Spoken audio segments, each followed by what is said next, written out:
नमो नमः, सुप्रभातम, सभी को नमस्कार। दोस्तों, आज की इस क्लास में वाच्य परिवर्तन टॉपिक पर चर्चा करेंगे। तो शुरू करते हैं दोस्तों।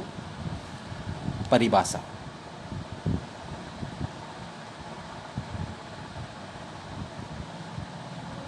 वाच्य की परिभाषा होती है किसी बात को प्रकट करने का तरीका वाच्य कहलाता है। क्या कहलाता है? वाच्य कहलाता है। मतलब किसी बात को हम क्या करते हैं, प्रकट करते हैं या कहते हैं, तो उसको हम क्या कहते हैं? वाच्य कहते हैं। और यदि वाच्य को आप वाक्य भी कह सकते हैं। ठीक है। संस्कृत भाषा सहित सभी भारतीय भाषाओं में और अन्य भारोपीय भाषाओं में वाच्य का महत्वपूर्ण स्थान है। वाच्य के सही व स्पष्ट ज्ञान के बिना भाषा के वास्तविक रूप व आकार को नहीं जाना जा सकता है। वाच्य के भेद, या यूँ कहें वाच्य कितने प्रकार का होता है, तो वाच्य 3 प्रकार के होते हैं। कर्तृवाच्य, कर्मवाच्य, भाववाच्य। मतलब वाच्य के कितने प्रकार होते हैं? 3 प्रकार होते हैं। ठीक है। कर्तृवाच्य, कर्मवाच्य और भाववाच्य। कर्ता, कर्म या भाव में किसी एक को क्रिया द्वारा कहा जाता है। मतलब कर्ता, कर्म या भाव, ये 3 है। इन तीनों में से किसी एक को क्रिया द्वारा कहा जाता है। किसके द्वारा कहा जाता है? क्रिया के द्वारा कहा जाता है। इसलिए कर्तृवाच्य, कर्मवाच्य और भाववाच्य कहते हैं। यदि क्रिया कर्ता के बारे में कह रही है तो कर्तृवाच्य कहलाएगा। ठीक है। और क्रिया कर्म के बारे में कह रही है तो कर्मवाच्य कहलाएगा। और क्रिया से यदि भाव का बोध हो रहा है, भाव के बारे में कहा जा रहा है, तो वह भाववाच्य होता है। कर्तृवाच्य को उदाहरण से समझते हैं। माना किसी ने कहा लिखती। क्या कहा? लिखती कहा। तो दिमाग में एक ही प्रश्न उठता है, कै लिखती, मतलब कौन लिखता है। मतलब लिखती जो क्रिया है, इसको कहने पर आपके दिमाग में एक प्रश्न आएगा, और वह प्रश्न क्या आता है? कै लिखती, मतलब कौन लिखता है। तो उत्तर आता है को अपि लेखन करता लिखती। को अपि लेखन करता लिखती, कोई भी लिखने वाला कर्ता लिखता है। ठीक है। इस प्रकार लिखती मतलब लिखता है क्रिया द्वारा कर्ता सूचित किया गया है। क्या सूचित किया गया है? कर्ता सूचित किया गया है। अतः यहाँ लिखती क्या है? कर्तृवाच्य है। क्या है? कर्तृवाच्य। समझ में आ गया आपके? जब क्रिया से कर्ता से संबंधित या कर्ता के बारे में वर्णन करता है या बताता है, तो क्या होता है? वह वाच्य कर्तृवाच्य होता है। देखो दोस्तों, क्रिया द्वारा कर्ता सूचित किया गया है। क्या सूचित किया गया है? कर्ता सूचित किया गया है। इसलिए क्या होता है? लिखती क्या है? कर्तृवाच्य है। अब हम बात करते हैं कर्मवाच्य की। माना किसी ने कहा लिख्यते। क्या कहा? लिख्यते कहा। तो दिमाग में एक ही प्रश्न उठता है, किम लिख्यते। क्या उठता है? किम लिख्यते। लिखती पूर्व में कर्तृवाच्य में आ चुका है। वहाँ लिखती जो धातु है वह परस्मैपदी है। ठीक है। अब यहाँ आत्मनेपदी है, लिख्यते।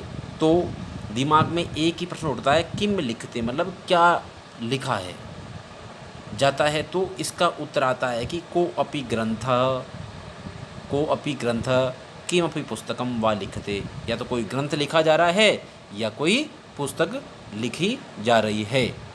तो कोई भी ग्रंथ या कोई भी पुस्तक लिखी जाती है। अतः लिख्यते जो है क्रिया है, वह लिखा जाता है। यहाँ क्रिया से कर्म बताया जा रहा है। मतलब जो लिख्यते क्या है? क्रिया है। क्या है? क्रिया है। और बोध किसका करा रहा है? ये कि किम लिख्यते, क्या लिखा जा रहा है। तो कोपी ग्रंथ पुस्तकम, जो ग्रंथ है, पुस्तक है, वो क्या है? कर्म है। तो कर्म के बारे में बताया जा रहा है। मतलब जो लिखते क्रिया है, यहाँ कर्म को बताया जा रहा है। मतलब लिखते क्रिया के द्वारा कर्म को बताया जा रहा है। इसलिए ये जो क्रिया है वो क्या होगी? इस कारण इसे कर्मवाच्य कहेंगे। क्या कहेंगे? कर्मवाच्य कहेंगे। नोट, कर्मवाच्य तो सभी सहकर्मक या अकर्मक क्रियाओं का होता है। कर्मवाच्य जो होता है वह तो सहकर्मक से भी होगा। धातुएं 2 प्रकार की होती है, या यूँ कहें धातुओं के 3 प्रकार माने गए हैं। एक तो सकर्मक होता है और दूसरा भेद अकर्मक होता है और तीसरा होता है उभयपदी। उभयपदी मतलब जो सकर्मक भी रूप चलते हैं और अकर्मक भी चलते हैं। तो ठीक है दोस्तों, कर्मवाच्य तो क्या होता है, जो कर्मवाच्य के जो वाक्य होंगे वो सकर्मक से भी बनेंगे और अकर्मक से भी बनेंगे। किंतु कर्मवाच्य केवल सकर्मक क्रियाओं का ही होता है। किंतु कर्मवाच्य जो होता है केवल सकर्मक क्रिया का ही होता है। किसका होता है? सकर्मक क्रियाओं का होता है।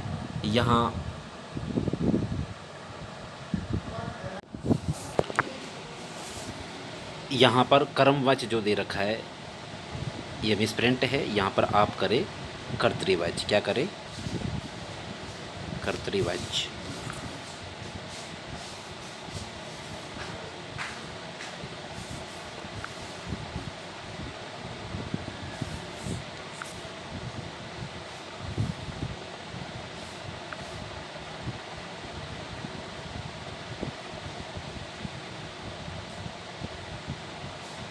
यहाँ पर कर्तृवाच्य माने, ठीक है।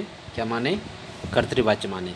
कर्तृवाच्य तो सभी सकर्मक और अकर्मक क्रियाओं का होता है, ठीक है। कर्तृवाच्य में सकर्मक क्रियाएं भी होती है और अकर्मक क्रियाएं भी होती है। किंतु जो कर्मवाच्य होता है वह केवल सकर्मक से होती है। अब आपके दिमाग में प्रश्न उठ रहा होगा, भाई सकर्मक क्या होती है, अकर्मक क्या होती है? तो देखते हैं सकर्मक क्या होती है। क्योंकि इसमें कर्म की स्थिति नित्य होती है। किसमें? सकर्मक में, ठीक है। सकर्मक क्या होती है? कर्म की स्थिति नित्य होती है। अब सकर्मक और अकर्मक है उसके बारे में जान लेते हैं। जिन क्रियाओं का कर्म नहीं होता है, जिन क्रियाओं का क्या नहीं होता है?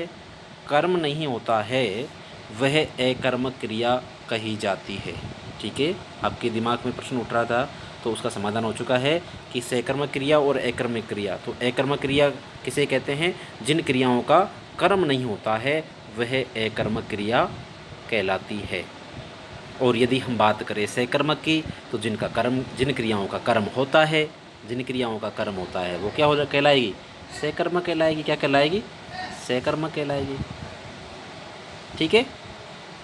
जिन क्रियाओं का कर्म होगा तो सकर्मक होगी और कर्म नहीं होगा तो वह अकर्मक क्रिया कहलाएगी। जैसे हम बात करते हैं, यहाँ हंस धातु दे रखी है, हंसती मतलब हंसता है। तो क्या हंसता है? इससे हम प्रश्न करेंगे क्या हंसता है, ठीक है। तो वहाँ हमें आंसर नहीं मिलेगा। अब सी मतलब सोता है, तो क्या सोता है? तो वहाँ पर भी आंसर नहीं मिलता है। जहाँ हम क्रिया से क्या प्रश्न करें और वहाँ आंसर मिल जाए तो वह क्या होती है? सकर्मक क्रिया होती है। जैसे पठती, तो क्या पढ़ता है? तो पुस्तक पढ़ता है, कहानी पढ़ता है, पत्र पढ़ता है, निबंध पढ़ता है, रामायण पढ़ता है, महाभारत पढ़ता है। तो यहाँ क्या का आंसर हमें मिल गया है। पठ धातु से हमने प्रश्न किया क्या पढ़ता है, तो वहाँ हमें आंसर प्राप्त होता है। तो वह सकर्मक क्रिया होती है। क्या होती है? सकर्मक क्रिया होती है। अगर हम बात करें इसके अलावा अन्य की बात करें, गच्छति कहाँ जाता है, ठीक है। गांव में तो वहाँ कर्म आ जाएगा। गांव में जाता है या विद्यालय में जाता है या शहर में जाता है, ठीक है। इस प्रकार की वहाँ आंसर आपको प्राप्त होते हैं। तो वहाँ सकर्मक क्रिया होती है। और जहाँ हमें आंसर प्राप्त नहीं होता है तो वहाँ अकर्मक क्रिया होती है। जैसे हंसता है, तो क्या हंसता है? इसका कोई आंसर नहीं मिला है। क्या सोता है, ठीक है। इस प्रकार की धातुओं पर हमें आंसर प्राप्त नहीं होते हैं तो वह अकर्मक क्रिया कहलाती है। हम बात करते हैं आगे भाववाच्य की। संस्कृत भाषा में अकर्मक भाषाओं में ही भाववाच्य होता है, ध्यान रखना है। अकर्मक जो क्रियाएं होगी संस्कृत भाषा में, जो अकर्मक क्या है क्रिया में ही भाववाच्य होता है। क्या होता है? भाववाच्य होता है। भाषा की जगह क्या करें? अकर्मक क्रिया में ही भाववाच्य होता है। क्योंकि वहाँ कर्म के विद्यमान नहीं होने पर कर्मवाच्य नहीं कर सकते हैं। क्योंकि वहाँ क्या होता है? कर्म के विद्यमान नहीं होने पर, कर्म तो होता ही नहीं है, अकर्मक है, और नहीं होने के कारण क्या होता है? कर्मवाच्य नहीं कर सकते हैं। वहाँ कर्मवाच्य नहीं कर सकते हैं तो वहाँ क्या होता है? बहुवाच्य होता है। भाई कर्मवाच्य तो कहाँ होता है? जहाँ कर्म होता है वहाँ कर्मवाच्य होता है। अब जहाँ कर्म है ही नहीं तो वहाँ क्या कहलाएगा? वह वाक्य या वह वाच्य भाववाच्य कहलाएगा। उदाहरण से देखें तो स्वयं, स्वयं मतलब सोना, शयन करना अकर्मक क्रिया है, मतलब सोना या शयन करना जो है वह अकर्मक क्रिया है। तो यहाँ बहुवाच्य सुप्यते होगा। क्या होगा? सुप्यते होगा। क्या होगा? सुप्यते। भाव का अर्थ ही क्रिया होता है। भाव का अर्थ ही क्या होता है? क्रिया होता है। अर्थात सुप्यते पद द्वारा न तो कर्ता बताया जाता है। अब सुप्यते जो है इस पद के द्वारा न तो कर्ता बताया जाता है और न ही उसका कर्म बताया जाता है। ठीक है ना? न तो क्या सोता है, ठीक है, तो यहाँ इस प्रकार का मतलब न तो कर्ता बताया जाता है और नहीं कर्म बताया जाता है, अपितु क्रिया ही कही जाती है। क्रिया ही कही जाती है, इसलिए सुप्यते क्या है? बहुवाच्य है। क्या है? बहुवाच्य है। अब आपने देखा होगा कि संस्कृत में जो बहुवाच्य होता है वो अकर्मक क्रियाओं से होता है और जो कर्मवाच्य होता है वो सकर्मक और अकर्मक दोनों क्रियाओं से होता है। ठीक है? नहीं, अकर्मक क्रियाओं, ये देखो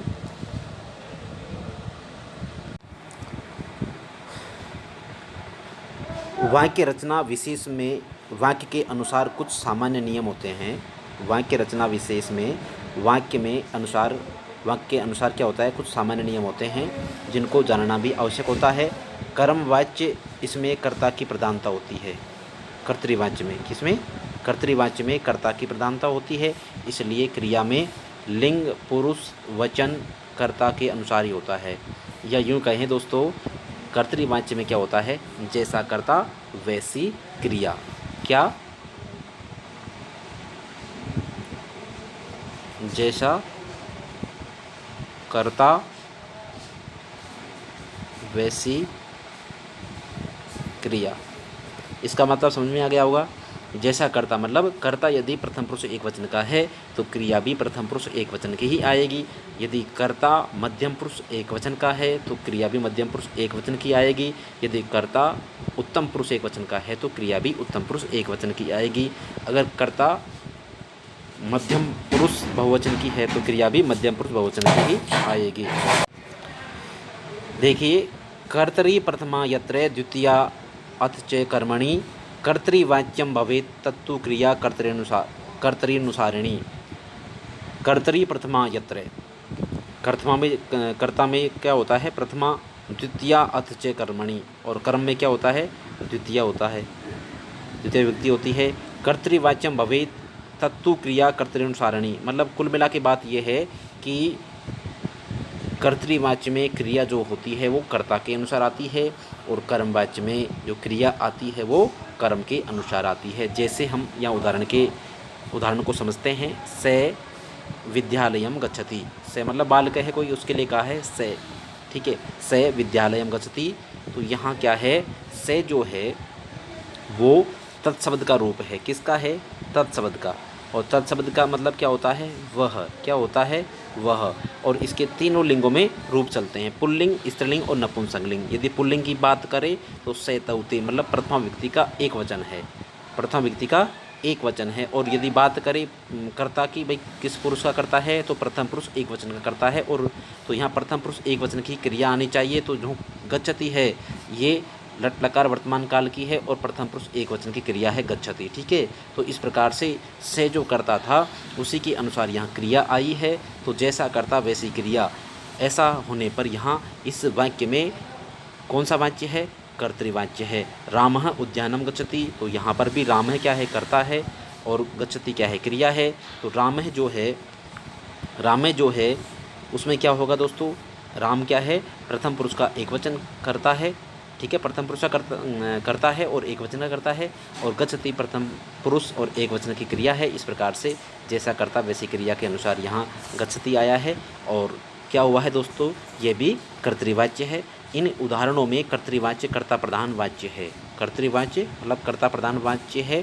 इसमें कर्ता में प्रथमा विभक्ति का प्रयोग तथा कर्म में द्वितीय विभक्ति का प्रयोग किया गया है।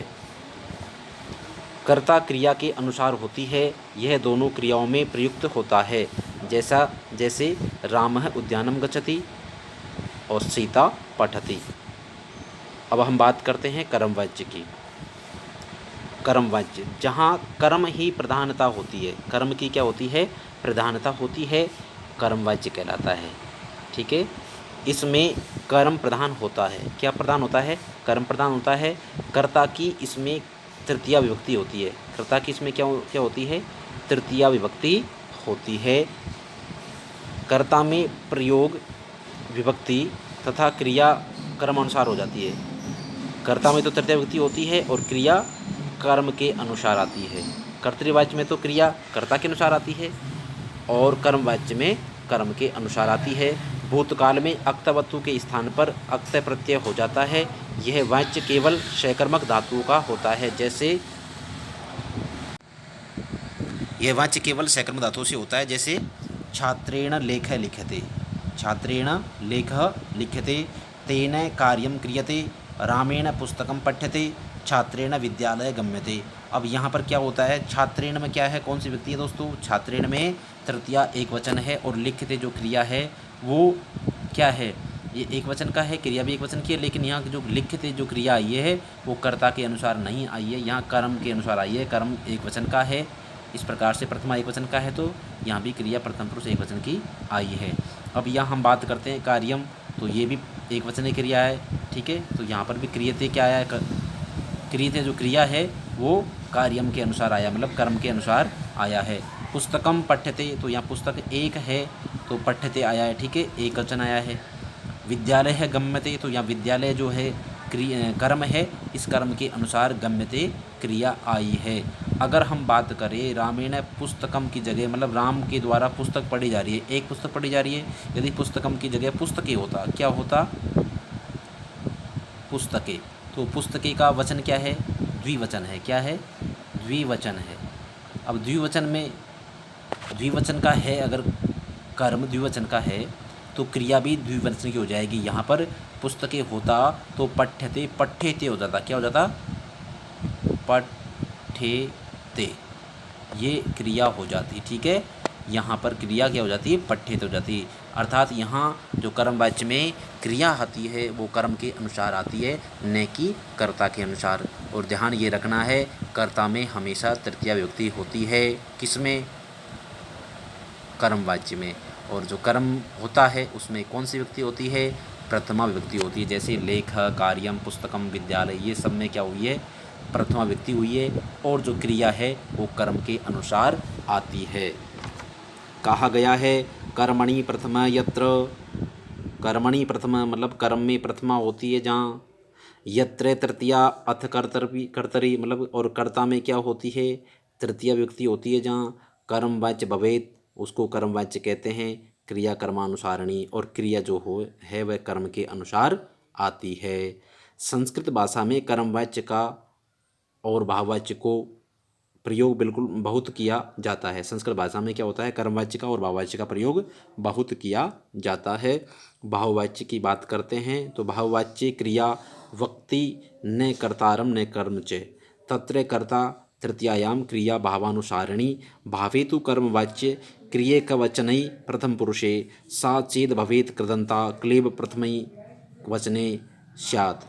आपको ध्यान रखना है,